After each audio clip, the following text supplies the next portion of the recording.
I triple E single precision floating point representation. तो I triple E का full form मेरे computer screen पर है, institute of electrical and electronics engineers. तो यहाँ पर इस जो ज़रूरत पड़ी इस ऑर्गेनाइजेशन की वो इसलिए पड़ी कि कंप्यूटर जो है वो सभी इनपुट को एक जैसा ही ले, चाहे वो कंप्यूटर मैन्युफैक्चरिंग चाहे अमेरिका में हो रहा है, चाहे इंडिया में हो रहा है या कहीं पर भी हो रहा है, लेकिन उसमें जो इनपुट कराने का वे है वो सेम रहे। इसलिए कुछ रूल्स बनाए गए जिसको सभी कंप्यूटर मैन्युफैक्चरर्स फॉलो करते हैं। तो क्योंकि कंप्यूटर जो है वो आपका बाइनरी रिप्रेजेंटेशन को फॉलो करता है या binary floating point arithmetic standards को, जिसका रिप्रेजेंट करने का जो वे है वो ये है। यहाँ पर आप जानते हैं सिग्मा साइन को रिप्रेजेंट करता है, एक्स बार मेंटिसा को, 2 बेस है और ई एक्सपोनेंट है। यहाँ पर जो ई है ये किस में होना चाहिए, ये बाइनरी रिप्रेजेंटेशन, बाइनरी में इसको हम लिखेंगे। अब हमें कंप्यूटर जो आपने जब परचेज़ किया होगा तो हम उसमें देखते हैं 32 बिट है या 64 बिट है। अभी तक लेटेस्ट जो है वो 64 बिट तक है। अब उससे पहले 32 बिट ऑपरेटिंग सिस्टम भी हुआ करते थे। तो अगर 32 बिट ऑपरेटिंग सिस्टम है तो किसी भी नंबर को रिप्रेजेंट करने के लिए एक तरह से आपके पास 32 प्लेस हैं। एक तरह से मान लीजिए जैसे डेसिमल में हमारे पास 10 डिजिट होती है, तो मान लीजिए अगर मुझे 10 लिखना है तो 10 को रिप्रेजेंट करने के लिए मुझे 2 प्लेस की ज़रूरत होगी। ऐसे किसी भी नंबर को रिप्रेजेंट करने के लिए 32 बिट ऑपरेटिंग सिस्टम में हमारे पास जो सिस्टम था उसमें जो प्लेस थे वो 32 थे। तो हमने एक प्लेस जो है वो तो साइन को दे दिया, हम ये साइन हमें बताएगा कि नंबर पॉजिटिव है या नेगेटिव है। फिर ई यहाँ पर देखिए ये कैपिटल ई की बात कर रहे हैं ना कि स्मॉल ई की, ठीक है। तो कैपिटल ई के लिए हमने 8 बिट दे दिए और मेंटिसा के लिए हमने 23 बिट्स दे दिए, यानी कि 23 पोजीशंस।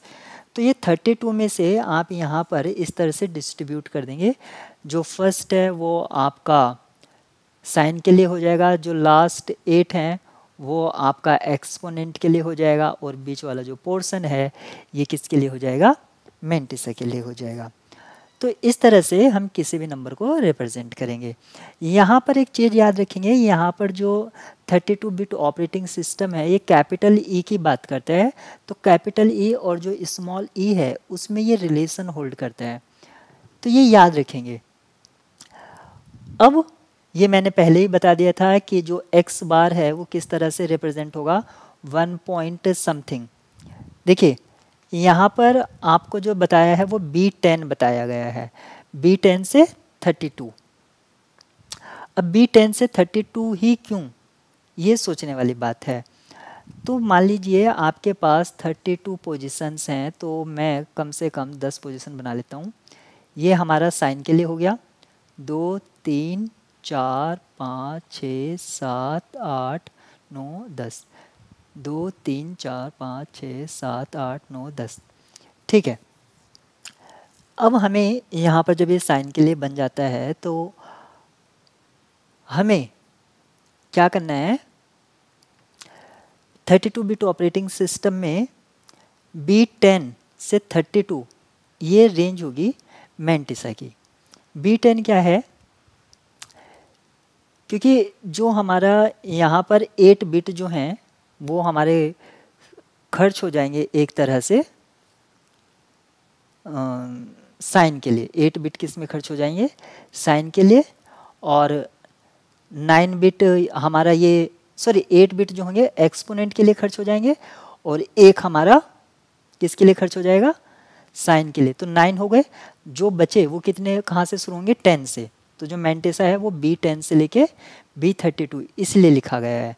यहाँ पर ये चीज़ तो बस नोटेशंस हैं। तो 1 पॉइंट B10 से लेके B32 और प्रिसिशन ऑफ 24 बिट्स। इसकी जो प्रिसिशन है वो 24 बिट, क्योंकि 32 बिट का यहाँ पर हम मेंटिसा यूज़ कर सकते हैं, लेकिन एक पोजीशन जैसे कि ये है तो ये कुल मिला के 24 बिट्स एक तरह से हो सकता है। तो किसी भी नंबर को रिप्रेजेंट करने के लिए 32 बिट ऑपरेटिंग सिस्टम में किस स्टैंडर्ड को हम फॉलो करेंगे ये आपने देखा। यहाँ पर जो ई है, ई क्या है, एक्सपोनेंट है। कौन सा, डेसिमल वाला, डेसिमल वाला ये एक्सपोनेंट है स्मॉल ई। फिर उसमें आप इस रिलेशन को होल्ड करेंगे, इस रिलेशन को पुट करेंगे ई प्लस 127, यहाँ से कैपिटल ई को फाइंड करेंगे और फिर कैपिटल ई का क्या करना है आपको, बाइनरी रिप्रेजेंटेशन लिखना होगा। क्योंकि ये जो आप का वर्क कर रहे हैं ये जो मेंटिस एक्सपोनेंट वाला जो वर्क है ये हम कंप्यूट करते हैं डेसिमल में और बाद में किस में फाइनली कन्वर्ट कर देते हैं, बाइनरी से।